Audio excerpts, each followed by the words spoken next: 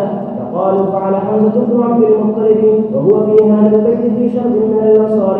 فانطلقت حتى أدخل على النبي صلى الله عليه وسلم وعنده زيد بن حارثة، فعرف النبي صلى الله عليه وسلم في وجهه الذي لقيته، فقال النبي صلى الله عليه وسلم: ما لك؟